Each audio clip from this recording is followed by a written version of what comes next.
গণঅভ্যুত্থানের পরে যিনি দায়িত্ব নিলেন তিনিও গণঅভ্যুত্থানের সময় বাংলাদেশে ছিলেন না, উনি ছিলেন প্যারিসে।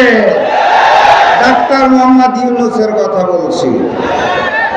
তারপর সকল রাজনৈতিক দলের সাথে আলোচনা করে যিনি জুলাই সনদ লেখার দায়িত্ব নিলেন ডক্টর আলী রিয়াজ, উনিও গণঅভ্যুত্থানের সময় বাংলাদেশে ছিল না, ছিল আমেরিকাতে। ভাগ্যের কি নির্মম পরিহাস!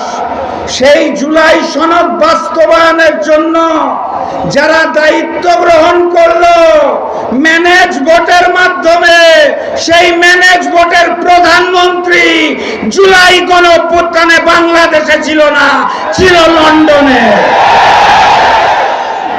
আরেকজন যিনি প্রক্সি প্রধানমন্ত্রী হয়েছেন, সকল বিষয়ে যার নখদর্পণে, উনিও জুলাই গণঅভ্যুত্থানে বাংলাদেশে ছিল না, ছিল শিলংয়ে। এই কারণে তারা জুলাইয়ের মর্ম অনুভব করতে পারে না।